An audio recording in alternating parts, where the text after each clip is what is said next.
ये तस्वीर बताने के लिए काफी है कि बीजेपी कांग्रेस ने चुनावी झांकियां सजानी शुरू कर दी। दोनों सियासी दलों में लगातार मैराथन मीटिंग्स का सिलसिला जारी है। बीजेपी ने सरकार और संगठन दोनों स्तर पर जमीनी किलेबंदी शुरू कर दी है, तो विपक्ष पर बैठी कांग्रेस भी चुनावी रणनीतियों को धार देने में जुटी है। इसी क्रम में भोपाल के बीजेपी कार्यालय में दिग्गज नेताओं की मौजूदगी में सभी मोर्चा और 17 प्रकोष्ठ की बैठक हुई, जिसमें पार्टी के आगामी कार्यक्रमों, बूथ को मजबूत करने, योजनाओं को जनता तक पहुंचाने समेत कई मुद्दों पर मंथन हुआ। इस बैठक में सोशल मीडिया की सक्रियता पर भी चर्चा हुई। मुख्य तौर पर भारतीय जनता पार्टी को सर्वस्पर्शी और सर्वव्यापी बनाने में सबसे महत्वपूर्ण भूमिका हमारे मोर्चे और प्रकोष्ठों की होती है। इसलिए हर समाज वर्ग से लेकर के अलग अलग प्रकार के सेगमेंट के लोग भारतीय जनता पार्टी के साथ जो हम लगातार इस माध्यम से संपर्क करने का हमारा अभियान है, तो इस बड़ी ताकत को और ताकत देना और हम नीचे तक हमारा जो संगठनात्मक ढांचा है उसकी समीक्षा के साथ नीचे तक हम अपनी चीजों को ले जाने का प्रयास करें कि अपनी पार्टी की नीतियां, अपनी सरकार के काम को समाज के विभिन्न वर्गों में किस प्रकार से ले जाना है, उसके डाटाज क्या हैं, उसके आंकड़े क्या हैं, उनके निहितार्थ क्या हैं, उनके फलित क्या हैं, ये सब पे चर्चा हो रही है और मुझे लगता है इस बैठक का बहुत ही जोरदार असर होने वाला है। इधर कांग्रेस ने मिशन 23 की रणनीति की शुरुआत ग्वालियर चंबल संभाग से की। मकसद सिर्फ ज्योतिरादित्य सिंधिया के बीजेपी में शामिल होने के बाद कांग्रेस के घटे जनाधार को दोबारा से मजबूत करना। गौरतलब है कि साल 2018 में कांग्रेस ने ग्वालियर चंबल में बेहतरीन प्रदर्शन किया था, लेकिन सिंधिया के बीजेपी में जाने के बाद इस इलाके में कांग्रेस कमजोर हो गई। हालांकि कांग्रेस ने ग्वालियर चंबल को साधने के लिए हाल ही में बड़ा दांव खेला। पार्टी ने डॉक्टर गोविंद सिंह को मध्य प्रदेश विधानसभा में नेता प्रतिपक्ष की जिम्मेदारी सौंपी। लिहाजा पार्टी दिग्विजय सिंह और गोविंद सिंह के चेहरे पर इस इलाके में मजबूत उपस्थिति दर्ज कराने की तैयारी कर रही है। इतना ही नहीं, अब कांग्रेस में दावों का भी दौर चल पड़ा है। बरैया के बाद अब पूर्व मंत्री पीसी शर्मा भी मिशन 23 को लेकर भविष्यवाणी करते नजर आए। सिंधिया खुद चुनाव अपने ही एक सिपाही से हार गए थे लोकसभा, और दूसरा जब बाई इलेक्शन हुए थे तो ग्वालियर में उनके क्षेत्र से उस समय बीजेपी हार गई, तो उनका तो कोई स्थिति बची नहीं है। लड़ाई कांग्रेस की बीजेपी के संगठन से है और इसलिए संगठन मजबूत करके हम उतरेंगे। और अब इस बार 114 नहीं, 174 से ज़्यादा सीटें आएंगी कांग्रेस की, और कमलनाथ जी के नेतृत्व में एक ठोस सरकार बनेगी। कांग्रेस पार्टी की तरफ से जो रणनीति आगे की रहेगी 2023 के चुनाव तक, वो तय करनी है। जो भी लोग कांग्रेस के हैं, जो विधायक हमारे हैं, पूर्व विधायक, जिला अध्यक्ष हैं, सब लोग मिलकर रणनीति तय करेंगे और किस प्रकार से जो जनता की परेशानी है, पीड़ा है, उसको कैसे उजागर करना है, उसकी रणनीति बनाएंगे। बहरहाल विधानसभा चुनाव में अभी 1.5 साल का समय बाकी है, लेकिन सियासी दलों की सियासी कसरत अभी से शुरू हो गई है। बीजेपी जहां सरकार के कामकाज और योजनाओं के जरिए मिशन 2023 को लेकर आश्वस्त है, तो वहीं सियासी दलों की बैठक के जरिए तैयार होती बिसात में कौन सा दल जीतता है और कौन सा दल शिकस्त पाता है, ये तो वक्त ही बताएगा। लेकिन इतना तय है कि सियासी कसरत से ये दल मजबूत जरूर होंगे। Bureau report, IND 24।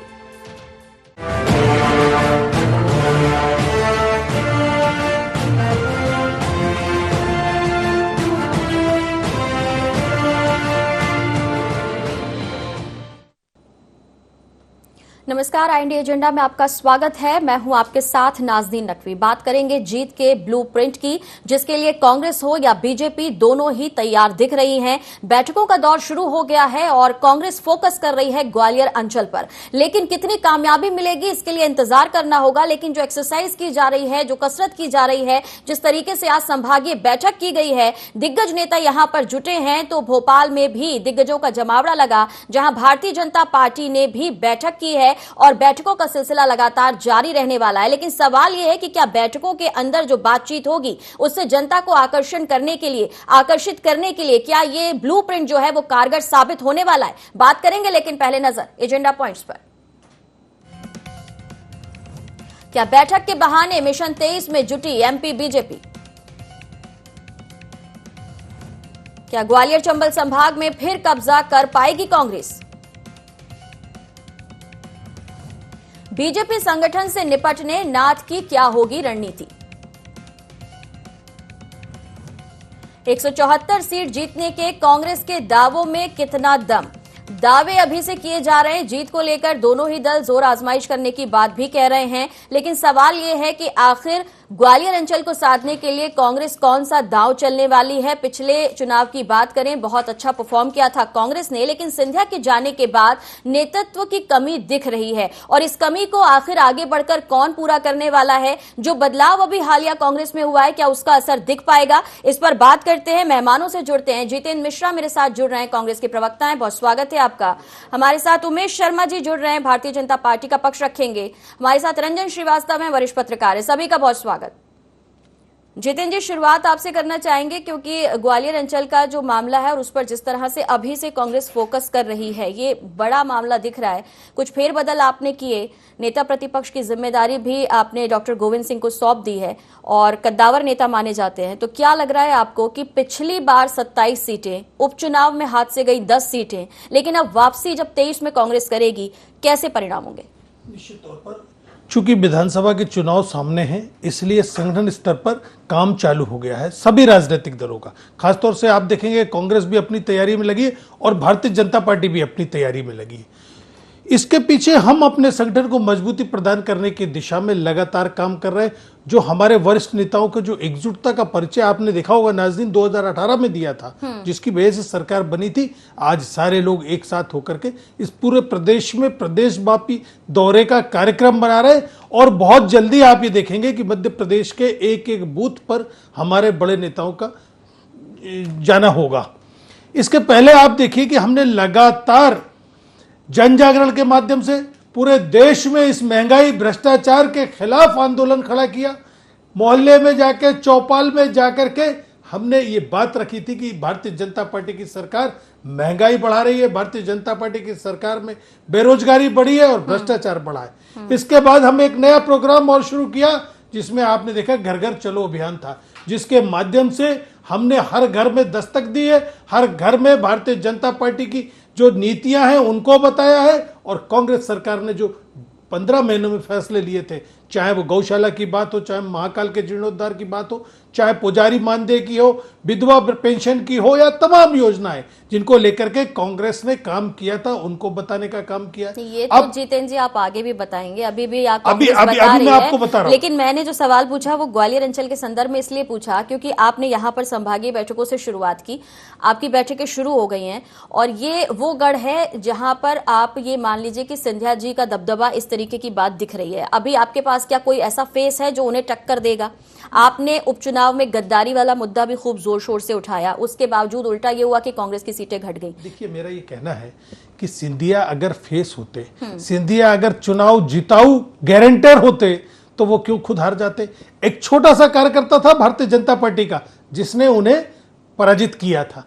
तो इस बात की तो बात ही खत्म हो गई कि सिंधिया के दम पर ग्वालियर में कोई जीत के आ रहा है। ये गलत बात है। सिंधिया को आज जिस तरीके से मेहनत करना पड़ेगी भारतीय जनता पार्टी में, वो इशारा करता है कि कहीं ना कहीं सिंधिया भी जीत को लेकर के सशंकित है। निश्चित तौर पर हार के परिणामों ने यह सिद्ध किया है कि उनकी लोकप्रियता नहीं है। दूसरी चीज, हमारी जो बैठक ग्वालियर में हुई है, ये ग्वालियर में बैठक इसीलिए हुई है कि ग्वालियर के कार्यकर्ताओं के बीच में समन्वय स्थापित किया जाए और ग्वालियर में किस तरीके से एकजुटता के साथ हमें उस ग्वालियर अंचल में चुनाव लड़ना।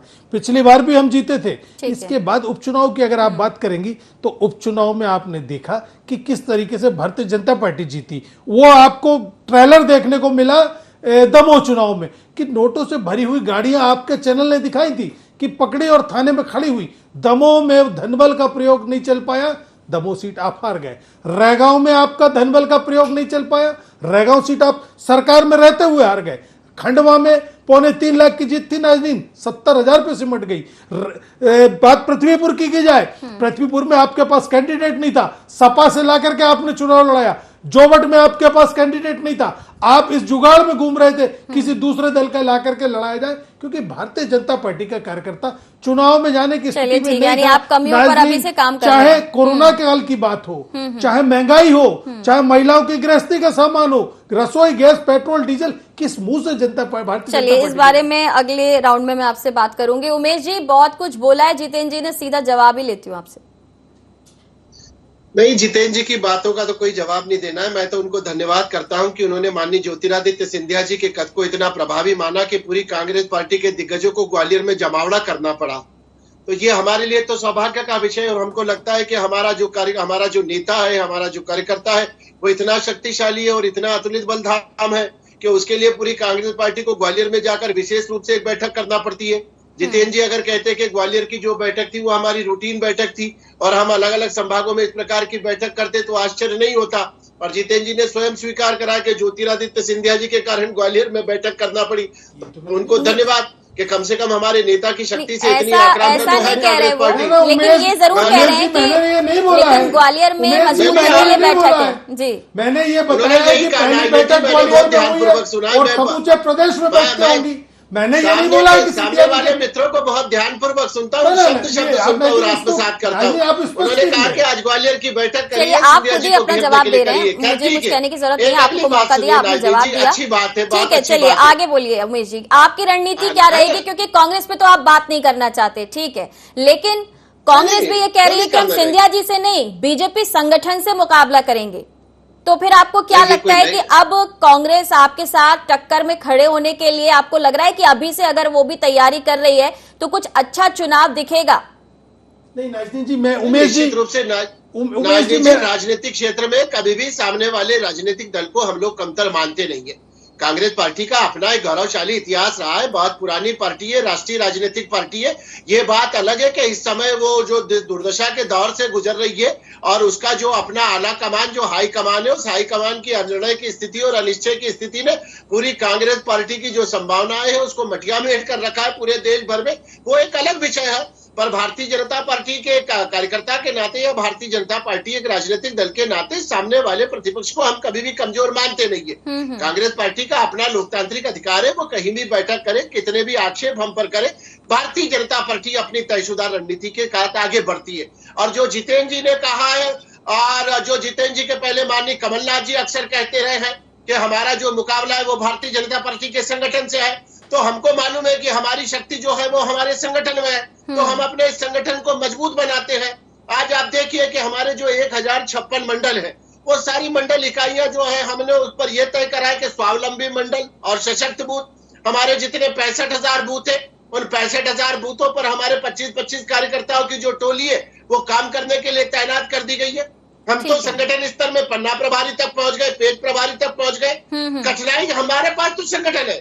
अब कांग्रेस पार्टी के मित्रों की जो कठिनाई मुझे लगती है उनके आंतरिक विषय है। आज मैंने एक और निर्णय पढ़ा है कांग्रेस पार्टी में परिवर्तन का। मंजुल त्रिपाठी जी को एनएसयूआई के अध्यक्ष से हटा दिया गया है और उनकी जगह श्रीमान अभिषेक चोकसे जी, संभवतः उनका नाम है आशुतोष चोकसे जी, आशुतोष चोकसे जी को अध्यक्ष बनाया है। और आज सोशल मीडिया में खबर चल रही है कि दिग्विजय सिंह जी के समर्थक है, बड़ी अच्छी बात है, धन्यवाद। अर्चना जायसवाल जी को महिला कांग्रेस की अध्यक्षा पद से हटा दिया था और उसके बाद विभा पटेल जी को बना दिया था। मालूम पड़ा था कि विभा जी जो है दिग्विजय सिंह जी की समर्थक है, धन्यवाद।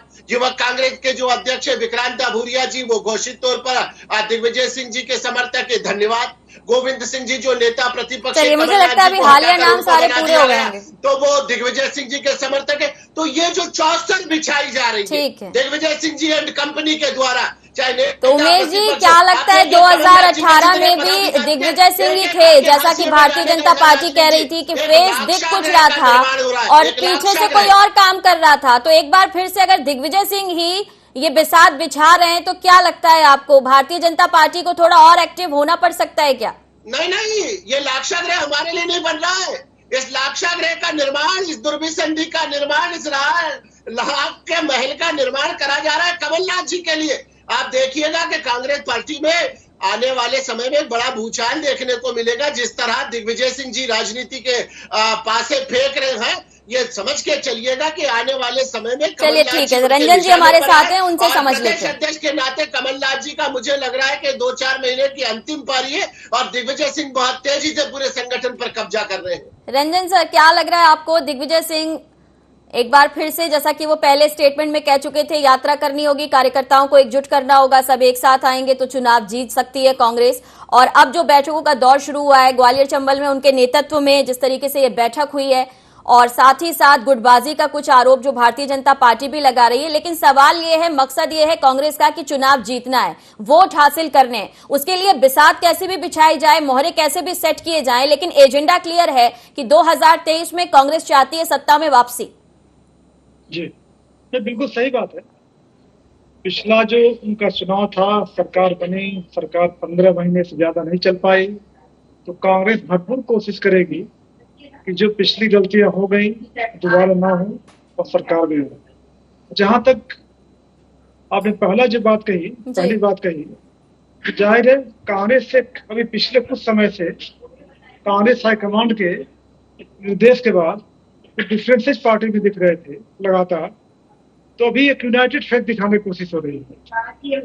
और जाहिर है जब दौरा करेंगे, आप जनता से जुड़ेंगे, तभी आप वोट बढ़ेंगे। ऑलरेडी कुछ बेस तो कांग्रेस का 2 ही पार्टी यहाँ पे, तीसरी पार्टी है नहीं। दूसरा जो आपका पॉइंट है ग्वालियर चंबल का, तो अगर आपको याद हो 2018 में जो सबसे बड़ा मुद्दा था ग्वालियर चंबल में, फिर कांग्रेस ने किसानों की कर्ज माफी की बात की, अलग बात थी जी।